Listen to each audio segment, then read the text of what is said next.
তো জেন চিপিক আপোনালোক সকলোকে মোৰ চেনেলৰ অন্য এটা ভিডিঅ'লৈ স্বাগতম জনাইছোঁ। SSC GDৰ ৰাণী ইতিমধ্যে অতি সোনকালে আহিছে। এতিয়া বহুতে মোক সুধি আছে যে দাদা মোৰ ইমান নম্বৰ আছে, মই যাম নে নাযাম, মোৰ ইমান কম আছে। গতিকে একো কথা নাই, আপোনালোকে মই কৈছোঁ ফাৰ্ষ্ট টাইম যিহেতু আপোনালোকে কিছুমানৰ আপোনাৰ এক্সপিৰিয়েঞ্চ হৈ যাব। ইয়াৰ পিছত যেতিয়া আপোনালোকে নেক্সট ইণ্টাৰভিউ দিবলৈ যাব তেতিয়া আপোনালোকৰ বহুত বেছি মানে এই এক্সপিৰিয়েঞ্চটো বহুত আপোনালোকৰ পিছলৈ ভৱিষ্যতলৈ সুবিধা কৰি দিব। মেইন কথাটো হৈছে যে ডকুমেণ্টছ আপোনালোকে ভালদৰে যোগাৰ কৰি লওক, বেছিদিন নাই যিহেতু।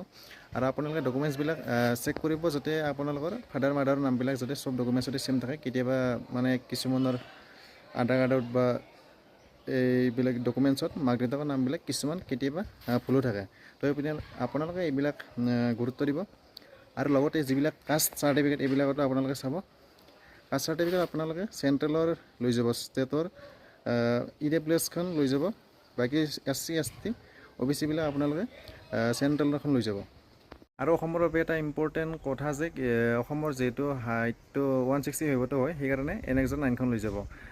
170ৰ ওপৰত যদি থাকে আপোনালোকৰ তেতিয়াহ'লে কোনো টেনশ্যন নাই, যিহেতু 170ৰ ওপৰত কিছুমানৰ নাথাকেও। ঘৰত আপোনালোকে কিছুমানে চাই থাকে যে 170ৰ ওপৰত আছে, মই NX 9খন নিনিওঁ, তেতিয়া আপোনালোকৰ বহুত অসুবিধা হৈ যাব পাৰে পিছত। সেয়ে NX 9খন আপোনালোকে লৈ যাব, নহ'লে পিছত আপোনালোকে হাইটৰ বাবে ওলাব লগা হ'ব পাৰে। সেয়েহে NX 9খন বহুত ইম্পৰ্টেণ্ট অসমৰ নৰ্থ ইষ্টৰ বাবে। ওলাইছোঁ যে আমাৰ মোৰ কিমান আছিলে SSC GDৰ নাম্বাৰ।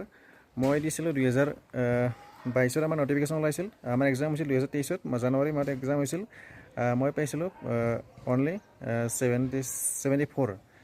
নৰ্মেলাইজেশ্যন হৈ পেলাই মোৰ হৈছিল 69। তাৰপিছত কি হ'ল, আমাৰ মানে মেডিকেলৰ কাট অফ, মেডিকেল নহয় এইটো ফিজিকেলৰ কাট অফ গৈছিল আপোনালোকৰ 40। মই আছিলোঁ EWS যিহেতু 40 কাট অফ গৈছিল। তাৰপিছত মোৰ ফাইনেলি মেডিকেল ফিজিকেল হৈ গ'ল। ফিজিকেলৰ পিছত মোক মেডিকেলত মাতিলে।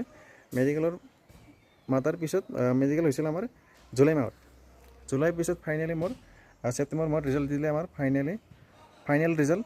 আৰু ফাইনেলি মোৰ চিলেক্ট হৈ গ'ল। মোৰ 69তে মানে চিলেক্ট হৈ গৈছিল। আমাৰ যিহেতু ফিজিকেলৰ কাট অফ গৈছিল মাত্ৰ 40।